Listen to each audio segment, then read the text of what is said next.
Welcome all. I'm Devard. That's David, backwards. I'll be narrating this nature film for you today. Baraatheon, a lizard king. Written and produced by Noonie. Baraatheon, a green anole lizard, just woke from a night's sleep atop a nearby tree. He head bobs, signaling to any nearby males he isn't afraid to fight for this territory. Baraatheon free roams an indoor garden built specifically for reptiles like him. Of the 625 square feet of space he can roam, he chooses to spend majority of his life here. He's claimed this small territory beneath a heat bulb as his own. Any male intruders will have to be dealt with accordingly. Baraatheon allows this male brown anole to bask within his territory. Green and brown anole lizards have never been seen showing cross-species aggression in our indoor garden. This rare footage of a green anole attacking a brown anole in the wild was shocking to see. The green anole seems to be the aggressor. Take note of the way the wild brown anole is curling its tail. We'll find out exactly what that means later in this video. Brown anole lizards are more aggressive and also a lot quicker in combat than green anole lizards. But the green anole lizard's mouth is a lot larger than a brown anole's mouth. Therefore the green anole has the advantage when these two species go at it. The brown anole is the one that chooses to create distance rather than attack. This is the only other video we could find showing green and brown anole cross-species aggression. A male brown anole is mating with a female brown anole. A nearby green anole decides to launch an attack while the two brown are mating. This was an interesting situation. If this were a male brown anole interrupting another brown anole mating, he would mate with the female right after scaring away the rival male. This green anole is different. He scares off the male with no intentions of mating with the female brown anole. Very interesting to witness. We see the male brown anole expand its dewlap. But he cannot properly defend himself while in the middle of mating. This gives the green anole an uncontested opportunity to strike. And that he does.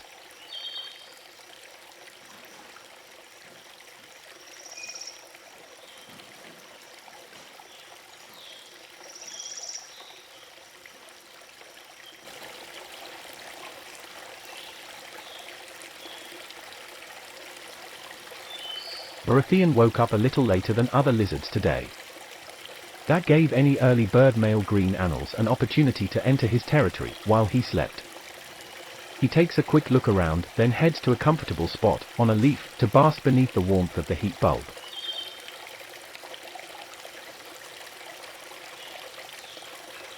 Most lizards like to start their day by basking to warm their bodies before a hunt. Baraatheon feels relaxed enough to close his eyes. But not for long. The leaf was previously blocking Baraatheon's view of that other male green anole. But now they make eye contact. Lizards that don't mind each other tend to act as if the other doesn't exist. Unbothered even when being climbed on. Lizards that do mind another's presence acknowledge each other and react. Both green anoles reposition themselves after the uncomfortable eye contact.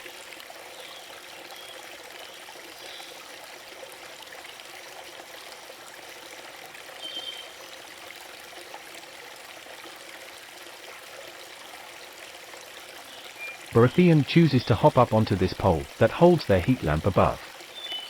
Dominant green anoles usually position themselves above the submissive anoles. He head bobs at the intruding male anole. But before anything would escalate, a larger lizard came scaring off both Baraatheon and the intruder.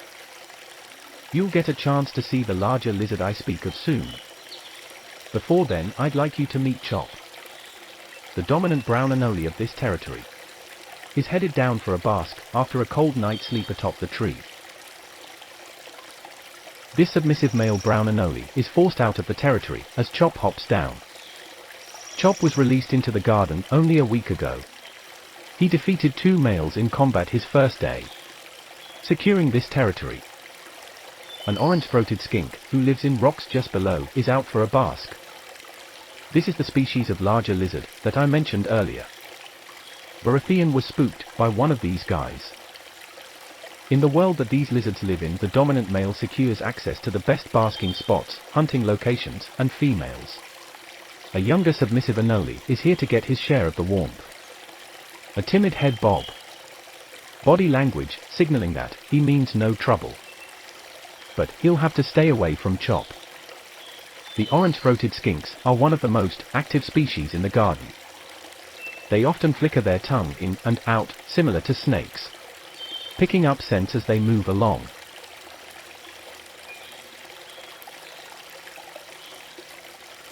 He disappears into the plant.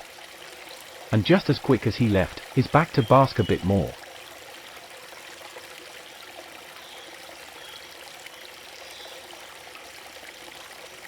There's another male orange-throated skink, headed toward the log. Our brown anoles aren't aware the skink is near. Chop sees some movement, but he can't be sure what it is. The submissive brown anole is startled. And out pops the skink, giving our anoles quite the scare. They expand their dewlaps and fill their little bodies with as much air as possible, in an attempt to appear too large for the skink to swallow. Chop is indeed a king in this territory, as is Baraatheon the green anole. Chop is king of the brown anoles exclusively, while Baraatheon is the king of the green anoles exclusively. But when the orange-throated skinks are around, they are given the throne without hesitation. Here you can see why he's called Chop. A slight bob to the skink, signaling he isn't looking for trouble. And he'll head back up the tree where there aren't any enormous skinks roaming around. The orange-throated skink wasn't looking for a meal in the brown anole today, rather just being his active self. But the sheer size of him compared to the anoles is enough for him to be given space and respect, regardless of how docile he might be. He quickly inflates himself with air and expands his dewlap. The curled tail we saw moments earlier when the green anole attacked the brown anole. A brown anole curling its tail seems to signal intimidation. Merely observing these animals being themselves turns out to be a learning experience more often than not. The 625 square foot indoor garden these reptiles call their home mimics the wild. But it is in fact a controlled environment, allowing you and I to get a sneak peek into the mysterious lives of these fascinating creatures. It's Baraatheon. He managed to catch a cricket while he was away. Now he's headed back to his territory after being scared off by an orange-throated skink. The intruding green anole from earlier is still around. He'll have to be dealt with. We've witnessed some dominant green anoles that will allow respectful, submissive males in their territories. Baraatheon, on the other hand, will not. Smart of him it is, because we've also witnessed a submissive male green anole that was allowed in another male's territory, strategically mate with a female while the dominant male was away on a hunt. After thousands of hours observing these reptiles, we now know that they can be a lot smarter and trickier than we'd ever imagine. Green anoles can change their color, toggling between green and brown throughout the day. Both go from green to brown within seconds. Baraatheon's sudden movement startles the intruder. Now, he makes his way up the pole. It was mentioned earlier, dominant green anoles prefer the upper ground. Not allowing any males in his territory for any reason guarantees there won't be any sneaky mating going on. But there's a problem with that approach.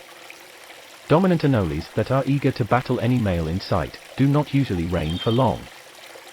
This is because a territorial battle causes wear to the body, regardless of winning or losing.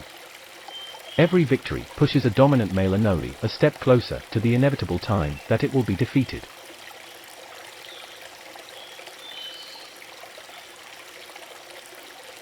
Baraatheon is challenging the intruder. He head bobs multiple times, but the intruder does not head bob back or show any signs of aggression at all. This means the intruder accepts Baraatheon as the dominant male in the area. He's not interested in challenging Baraatheon for the throne. Baraatheon could end it here, not having to fight, and still be the dominant green anole. After all, the intruder has already submitted. But Baraatheon would rather approach the intruder. After showing no signs of aggression, The submissive intruder does as expected. He retreats. Combat was not necessary. Yet still it's a victory for Baraatheon. He gets to keep his territory. For now, that is. It won't be long before another male green anole finds this small gem of a territory in the garden, then decides to challenge Baraatheon for it.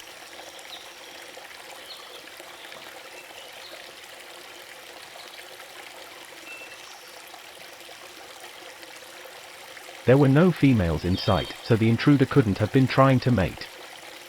Also, there were no crickets crawling on the rocks below to be hunted. This means he was likely here just to soak up some warmth. But he will have to find warmth elsewhere. This doesn't mean he'll never get a chance to reign here. He may just have to eat a bit more, gain some size and confidence. Then return to challenge Baraatheon. We have witnessed it happen often in the garden.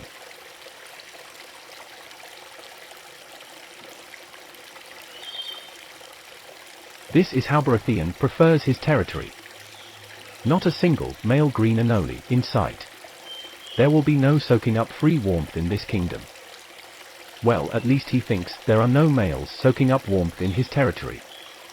Just above him we can see a tail. It's a large male green anole on the heat lamp. He's smart. He knows he's in Baraatheon's territory. He was caught basking on the log just days before. Baraatheon chased him away, similar to today's intruder. So he decided to get his share of warmth from lying directly onto the heat lamp, out of Baraatheon's sight.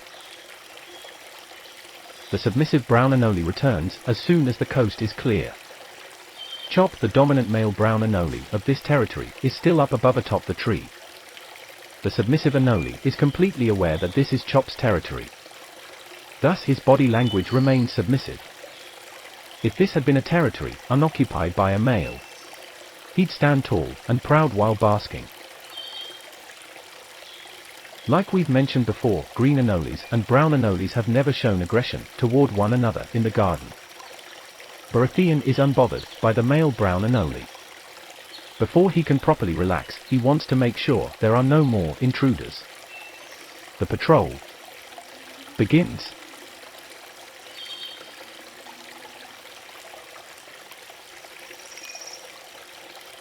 Now he looks. Then looks a bit more. Carefully scanning for any rival males. Moving along to the nearby plant. He'll have another look from a new vantage point. The movie Jurassic Park comes to mind as I watch Baraatheon peer off the edge of the leaf in search of males. It reminds me of the scene where the raptors search for the children in the kitchen.